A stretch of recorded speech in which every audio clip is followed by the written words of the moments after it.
Bonjour à tous, bienvenue dans Bonjour chez vous. C'est un plaisir d'être avec vous aujourd'hui pour aborder un sujet super intéressant. On va parler de cette révélation qu'on a tous reçue un jour ou l'autre, ou peut-être que vous allez recevoir aujourd'hui.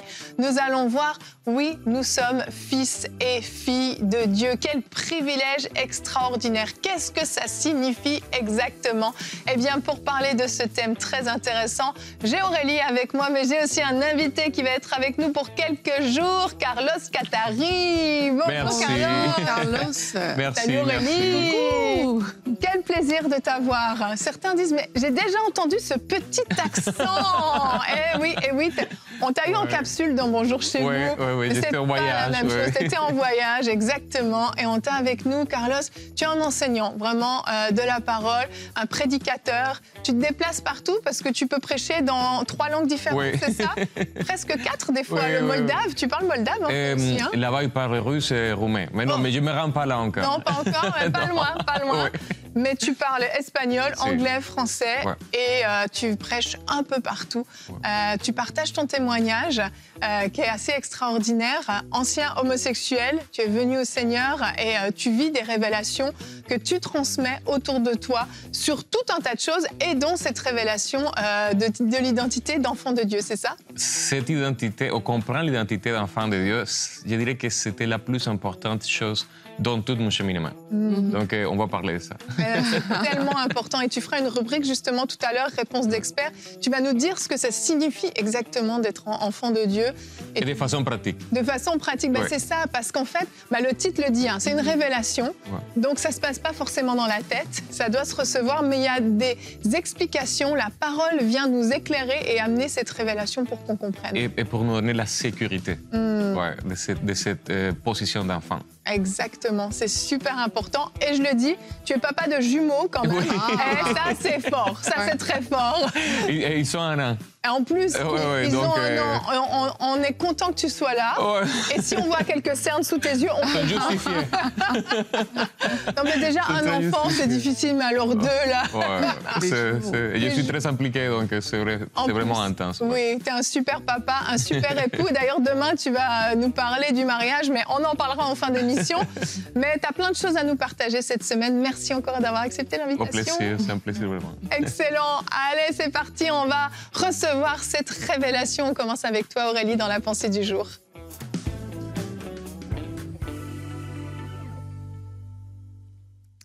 Quelquefois, quand on parle d'identité d'enfant de Dieu, on le rattache au Nouveau Testament parce que oui, Jésus-Christ est venu apporter cette idée révolutionnaire pour son époque que Dieu était notre Père.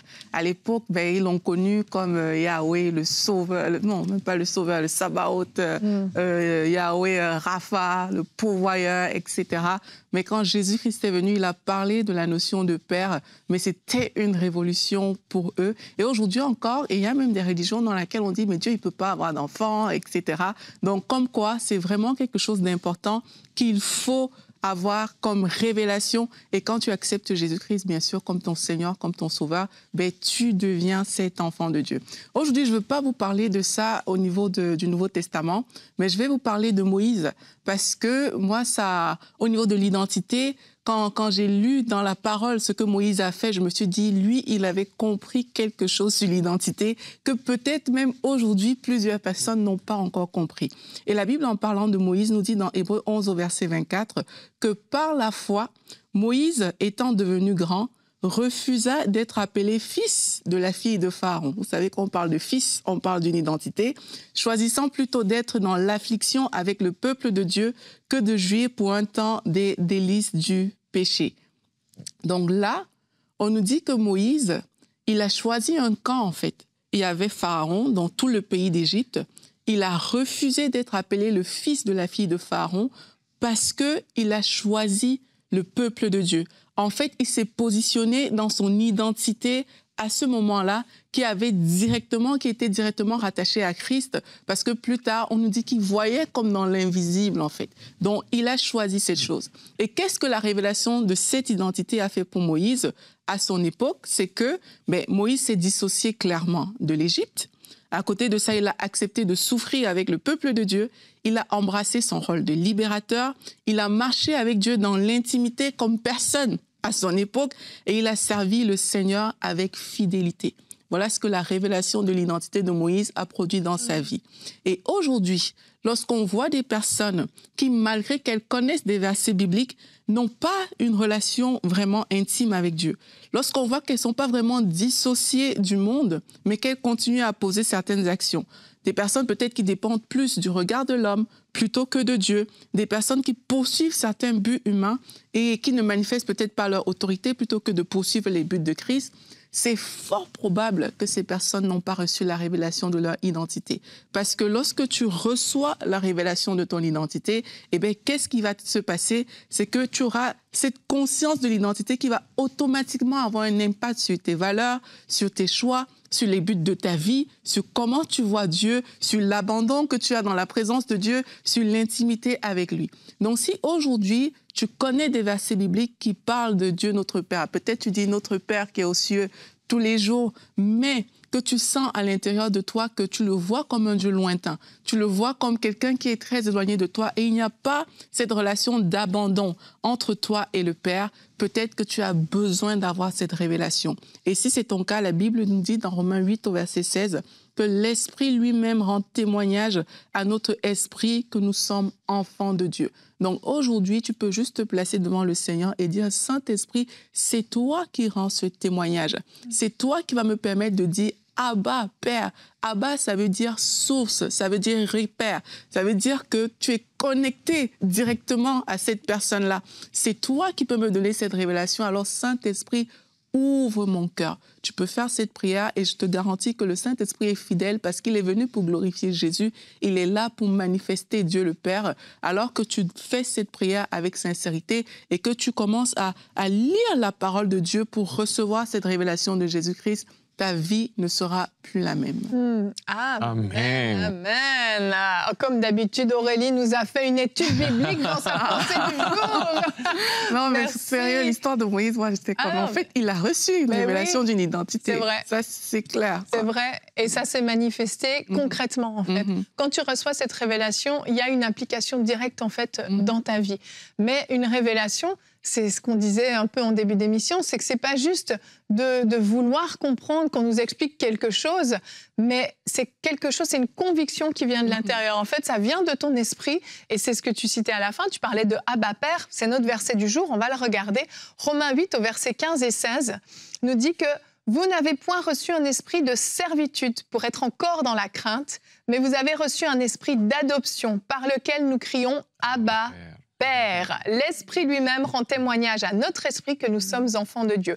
L'Esprit lui-même rend témoignage à notre esprit que nous sommes enfants de Dieu. On ne parle pas de l'intelligence, on ne parle pas d'une compréhension humaine, on parle clairement d'une révélation. Là, c'est le Saint-Esprit en nous qui parle, qui communique à notre esprit pour lui dire « Hey, t'es enfant de Dieu ». Tu as un héritage, tu as une autorité, tu as un Père céleste. Ça, c'est quand même puissant comme moment. Et ce que j'aime beaucoup de ce qu'Aurélie a dit, c'est que quand tu as cette révélation, tu choisis ton camp. Tu prends ta posture. Et c'est ça qu'il a fait. Moïse, au moment qu'il a dit, OK, non, j'ai maintenant une relation avec l'Éternel, avec le Seigneur, je ne peux plus m'identifier de cette façon. Maintenant, je m'identifie à lui. Et par la suite, on voit comment Moïse a cheminé tout le long de son parcours. Mais c'est impressionnant parce que s'il n'embrasse pas, s'il ne prend pas cette révélation, s'il ne prend pas cette compréhension comme une réalité, il ne va pas faire ce pas. Donc, si on entend seulement « Ah oui, je suis enfant de Dieu », mais on continue à avoir une relation avec Dieu plutôt performance. Ça veut dire, oh, j'ai prié aujourd'hui, Dieu il m'aime, ça va bien avec Dieu parce que j'ai cherché Dieu ce matin. Mais si je ne le cherche pas, est-ce que ça va mal? C'est ça. Est-ce qu'il t'aime moins? Exact. Maintenant, tu l'as dit tantôt, j'ai des jumeaux. Et il y a des matins qu'ils pleurent sans arrêt, que ça m'énerve, sont insupportables dans un moment donné. Et après, ils te sourient et tu dis, ah, c'est fait. Oui, voilà, je les aime, je suis fondu pour... Donc, ça ne change pas la performance à l'amour pour ton enfant. Mais est-ce que l'enfant a cette compréhension? Est-ce que nous, en tant qu'enfants, on a cette compréhension tout le temps? Mais c'est ça qui est important parce que quand on n'a pas cette révélation, justement, on n'a pas la révélation de l'amour inconditionnel de Dieu. Donc, on va chercher, comme tu le dis, à être aimé. Donc, on va tomber quoi? Dans les œuvres, dans la performance. Et ça va être une vie de devoir. Il faut, ou il faut pas, il faut pas. Mais il n'y a pas de relation dans le « il faut ». À un moment donné, quand tu reçois la révélation d'enfant de Dieu, tu passes à une autre dimension. Et là, tu comprends qu'il s'agit d'une relation. Il ne s'agit pas juste d'une religion. Il ne s'agit pas d'un espèce de grand Dieu lointain avec une grande barbe qui est là et qui te juge et qui te dit « Pourquoi tu as fait ça? Tu ne dois pas faire ça. » C'est une autre dimension, tout à coup, de la relation. Et c'est comme dans le cadre d'une adoption. Si on prend une adoption terrestre, tu peux avoir un enfant chez toi dont tu prends soin plusieurs jours, plusieurs semaines, plusieurs mois. Mais quand un jour tu arrives vers lui avec un document qui dit « Regarde, légalement, tu es devenu mon fils ou tu es devenue ma fille », il y a quelque chose qui se passe. Il y a des larmes qui coulent, il y a une dimension de la relation. Une appartenance. Exactement. Et ça s'explique pas. C'est puissant, en fait. Et c'est ça qui doit se passer quand on reçoit cette révélation, d'avoir tout à coup cette révélation et de cette appartenance. Oui, je suis enfant de Dieu. Oui, non seulement ça, mais aussi le mot Abba signifie source, ça signifie repère. Et repère, source, ça veut dire que tu es connecté à quelque chose. Tu vois, tu peux pas te dissocier de Dieu si tu reconnais que tu es un enfant de Dieu. Les enfants de Carlos ne peuvent pas se dissocier de Carlos. Tu vois, tu peux pas te dissocier. C'est que tu lui appartiens complètement. Et parce que tu reconnais cette appartenance, mais il y a une dépendance qui va se développer. Tu vois, tu vas pas chercher à vivre de façon indépendante. Et il y a une dépendance qui va se développer. C'est pour ça que toute ta vie, toutes tes valeurs vont changer parce que tu deviens uni avec lui. Vous êtes connectés tous les deux et il va déteindre sur toi parce que c'est un repère. Et c'est une source. Quand on voit une source, mais on tire quelque chose de la source. C'est à partir de lui que tu vas commencer à vivre. C'est de lui que tu vas tirer tes valeurs, les buts de ta vie, tes plans, etc. Et c'est ça, en fait, la relation intime avec Dieu. C'est ça la communion. C'est que de lui, on tire... Oui, Carlos, vas-y. Non, ce que tu es en train de dire, c'est tellement important parce que si on revient à Moïse était le fils de la fille de Pharaon. Donc, il avait tout, et il connaissait le plus grand pouvoir sur Terre à l'époque. Oui. Donc, il n'y avait pas rien plus puissant que le Pharaon. Et il était là, mais il a connu Dieu.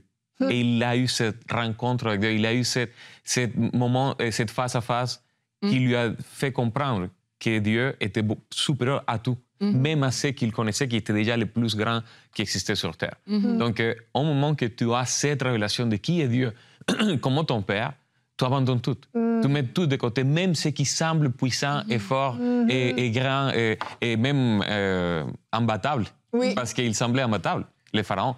Mais lui, il a compris qui est Dieu pour lui et à cause de ça, il a pris cette décision. Amen. Et aussi, il faut qu'on se dise, est-ce que je suis religieux? On parlait de la performance parce que des gens ont appris Dieu avec des règles. Ben oui. On a appris Dieu avec, OK, il faut faire ceci, il faut faire cela, il faut prier à telle heure et réciter ceci, mais on n'a pas appris Dieu avec la relation. Et aussi des personnes, eux, c'est pas le niveau religieux, c'est qu'ils ont eu tellement une mauvaise relation avec leur propre père que cette révélation du père, ils ne l'ont pas. Mais si la Bible dit, si méchant comme vous êtes, vous savez donner de bonnes choses à vos enfants. Tu vois, ton père peut te décevoir sur la terre, mais Dieu, le Père, c'est pas la même chose que ton père sur la terre. Et je pense qu'il y a des personnes qui ont besoin de recevoir ça. Il y a des personnes qui ont besoin de guérir des blessures qu'ils ont eues dans leur passé. Et il y a même des personnes qui ont besoin de guérir de la culpabilité, de la honte, parce qu'ils ne se sentent pas dignes. Tu vois, il y a des personnes qui seront toujours comme « non, mais c'est trop pour moi », etc.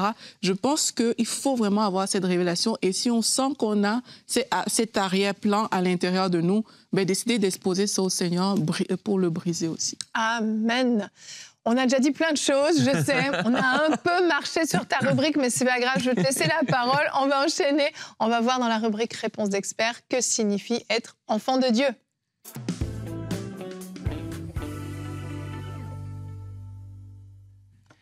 Pourquoi sommes-nous enfants de nos parents? Pourquoi? Il y a juste deux réponses. On est né de eux ou on est adopté. C'est vrai. C'est les seuls deux choix. C'est vrai. Donc, l'enfant qui est né de ses parents, il est une reproduction de la génétique de ses parents. Donc, c'est la génétique des parents qui se reproduit dans l'enfant et ces liens imbrisable. Il est là, c'est son enfant. Mais l'enfant adopté, par contre, il est enfant parce que ses parents ont fait une déclaration avec un document, une déclaration légale et publique devant tout le monde que lui, c'est mon enfant, qu'elle, c'est mon enfant. Donc, c'est soit que les parents l'ont engendré ou c'est ça que les parents ont décidé de l'adopter. La décision d'avoir un enfant revient aux parents. Donc, il n'y a rien que l'enfant adopté ou que l'enfant né a fait pour devenir enfant. C'était la décision des parents. Donc, la bonne nouvelle pour les chrétiens, c'est que pour nous, on est autant engendré, on est né de Dieu et on est adopté de Dieu. Engendré parce que si on est une nouvelle créature, on est né de lui, on va parler tantôt de ça, mais adopté parce qu'à la croix, Jésus a payé le prix pour notre adoption. Donc, publiquement, Dieu a annoncé, voici, je vous rachète, vous êtes maintenant mes enfants. Croyez en Jésus et vous devenez mes enfants. Pour moi, c'est important de les comprendre si simple parce que tu dis, waouh, Seigneur, je suis adopté, mais en même temps, je suis né de toi, je proviens de toi. De quelle façon, mais tu l'as dit, et c'est ta volonté, ce n'était pas la mienne. Moi, j'ai cru seulement en Jésus et toi, tu m'as fait devenir ton enfant. Donc, pour moi, la plus importante compréhension de pourquoi ou qu'est-ce que ça veut dire être enfant de Dieu, c'est qu'être enfant de Dieu, c'est la décision du Père. Ce n'est pas la tienne. Toi, tu as décidé d'accepter Jésus. Avant d'être chrétien, tu ne comprends pas c'est quoi, mais tu as cru en Jésus. Mais par la suite, à cause de la foi en Jésus, tu deviens enfant de Dieu. Alors, qu'est-ce que, pour moi, c'est très important? On le trouve en Jean 1, 12 et 13. C'est ce que je viens de dire. On le trouve en Jean 1, 12 au 13. On a le verset là-bas. Oui. OK. Mais à tous ceux qui l'ont reçu, à ceux qui croient en son nom, il a donné le pouvoir de devenir enfants de Dieu, lesquels sont nés, non du sang, non de la volonté du chair, ni de la volonté de l'homme, mais de Dieu. C'est la volonté de Dieu que tu sois son enfant au moment que tu as cru. Amen. Et aussi, on le voit qu'au moment que tu crois en Jésus, il y a deux choses qui se passent. Il y a d'un côté, l'adoption s'est faite, mais de l'autre côté, dans ton esprit, il y a une transformation. Quand j'ai compris la transformation de l'esprit, pour moi, c'était la chose la plus importante. Parce que je me rappelle que j'ai passé 11 ans à l'église. Je ne comprenais pas c'était quoi l'identité de fils. Je ne comprenais pas c'était quoi vraiment être chrétien. Et à cause que je ne comprenais pas, j'ai passé à côté tout le temps. J'ai passé à côté, j'ai lutté contre le péché, j'ai lutté contre la chair, j'ai lutté sans résultat, tout allait tout le temps mal. Mais c'est finalement la journée que l'amour de Dieu est venu me toucher, il y a 10 ans, en 2015, que je me suis abandonné. J'ai dit, Seigneur, tu sais quoi, révèle-moi tout à nouveau, je vais te connaître à nouveau. Et c'est là la première chose qu'il a fait, c'est de me faire comprendre qu'à la croix, il a pardonné tout mon péché, il a pardonné toutes mes mauvaises actions, mais qu'à la résurrection, il m'a fait être né de lui avec une nouvelle nature, et c'est la nature du Père. Donc, je vais les séparer comme ça. On a l'enfant adoptif et l'enfant de naissance. L'enfant adoptif, on l'a vu tantôt en Romains 8,15, mais on a aussi en Galates 4,7, ça nous explique qu'il a envoyé dans notre cœur l'esprit de son Fils pour qu'on puisse crier aussi Abba Père. Donc, le Fils adoptif, il a les mêmes droits que le Fils de naissance. Exact, c'est les mêmes droits. Donc, il n'y a rien qui les sépare. Une fois qu'il est adopté, il fait partie de la famille. Aujourd'hui, on connaît beaucoup de célébrités qui adoptent des enfants en Afrique, en Chine, en Russie. Et ces enfants n'ont rien fait, mais ils sont héritiers de fortunes immenses à cause que les parents ont décidé de prendre ces enfants comme les leurs. De l'autre côté, on a les enfants de naissance. Et là, j'aimerais aller en Jean 3,3, où ça dit, Jésus leur répondit, en vérité, je te l'ai dit, si un homme n'est né de nouveau, il ne peut voir le royaume de Dieu. Mais il a besoin d'être quoi? Né de nouveau. En 1 Jean 3,9, et c'est le verset où on va aller à profondeur, ça dit, quiconque est né, quiconque est engendré, quiconque est sorti de Dieu, ne pratique pas le péché parce que la semence de Dieu demeure en lui, et il ne peut pécher parce qu'il est né de Dieu. Moi, ce verset, quand je le lisais avant, j'ai dit, mais c'est comme un ordre, une ordonnance. Si tu es né de Dieu, tu ne peux pas pécher parce que tu es né de Dieu. J'ai dit, mais c'est lourd. Comment je fais ça? Par contre, ce n'est pas une ordonnance, c'est une affirmation. Voilà. Dieu est en train de dire, si tu es né de moi, tu ne pratiques pas le péché parce que ma semence est en toi. Et tu ne peux pas pécher. Ça ne dit pas, tu ne dois pas. Ça dit, tu ne peux pas. Même en grec, ça dit, non, tu n'as pas la capacité, les moyens, la forme, la façon de commettre du péché. On sait que Dieu nous a créé esprit, âme et cœur. Quand on croit en Jésus, c'est l'esprit qui est complètement transformé. L'ancien esprit est enlevé et le nouveau esprit est celui qui est né de Dieu. Dans ce passage, j'aimerais le mettre en écran encore une fois, où ça dit en Jean 3,9, ça dit « parce que la semence de Dieu demeure en lui ». Regardez bien, pourquoi on est enfant de Dieu? Parce qu'on est de lui. Mais de quelle façon? Le mot « semence » qui apparaît là, en grec, c'est « sperma ». Dieu est en train de nous dire « si vous êtes né de moi, vous participez de ma propre génétique spirituelle.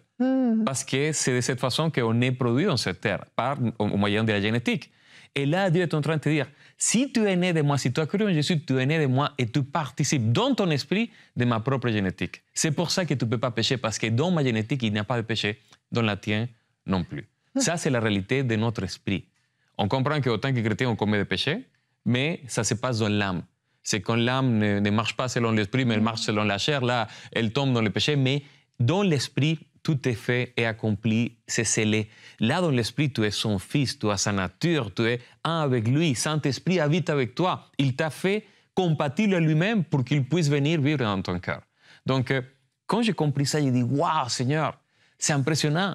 Tu m'as fait de ta propre nature. Dieu, il ne peut pas produire des pécheurs. Il peut produire des saints. C'est pour ça qu'il nous appelle saint, juste, sans tache. Donc, quand on sait qui on est en lui, de quoi on est fait dans l'intérieur, c'est quoi la nature de ta nouvelle créature, tu peux vivre carrément selon cette nature. Là, d'un côté, je me suis dit, OK, Seigneur, ça veut dire que si mes péchés sont effacés à la croix et dans la nouvelle naissance, j'ai ta nature, ça veut dire que le péché et mon passé n'ont pas rapport avec moi. À la croix, il a résolu mon passé, mais à la résurrection, il m'a donné une nouvelle vie qui n'a pas rapport avec mon passé, que c'est plutôt en rapport à lui.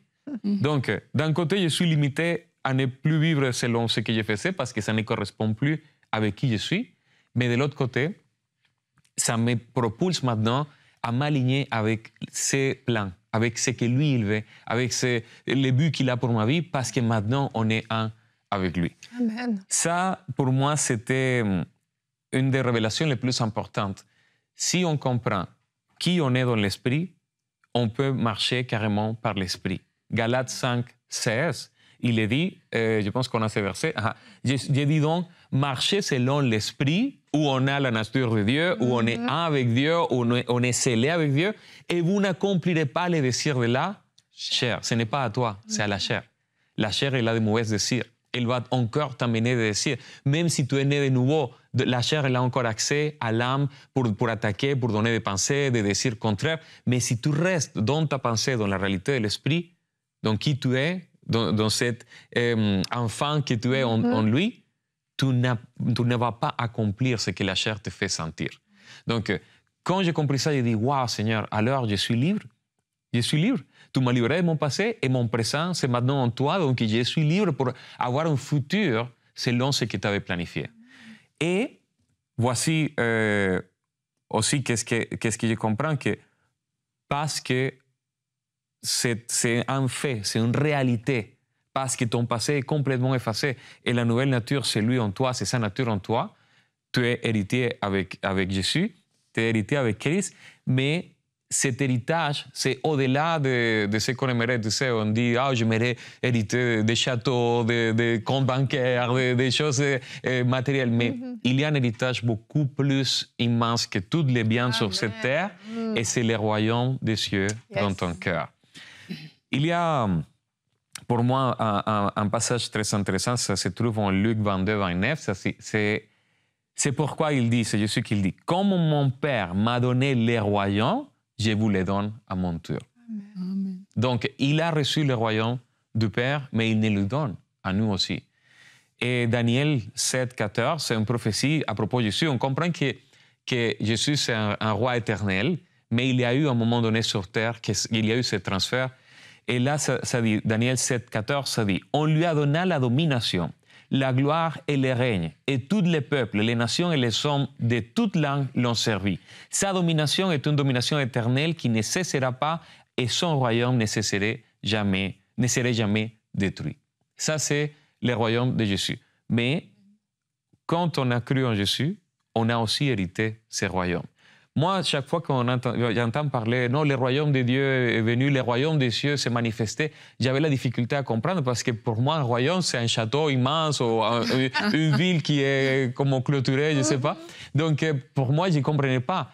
Mais c'est très différent quand je dis, OK, ce n'est pas seulement le royaume qui s'est manifesté, c'est quoi si je changerais un petit peu la compréhension et au lieu de dire royaume, je dis son règne. Ouais. C'est son règne qui est venu à ton cœur.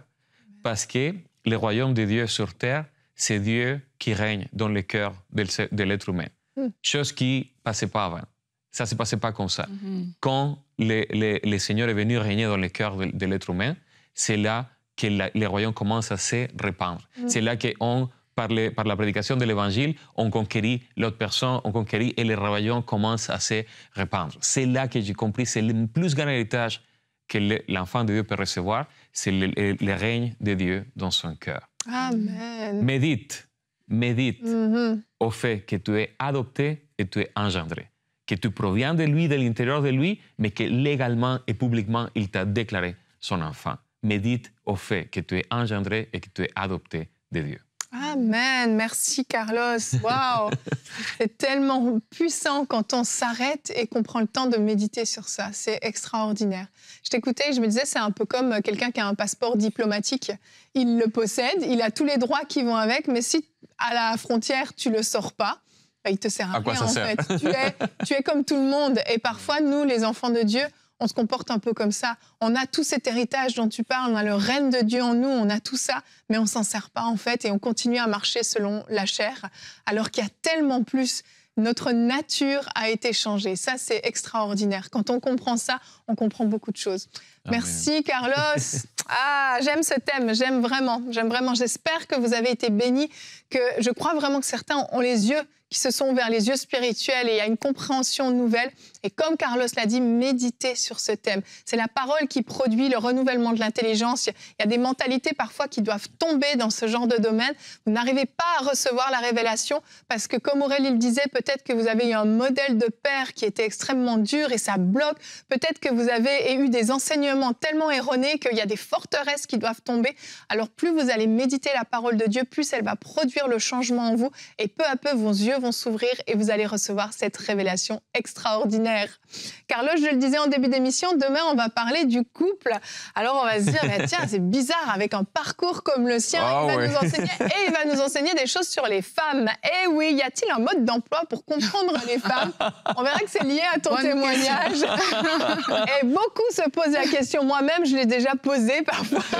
Et donc tu feras une rubrique couple et relations, comment aimer son épouse.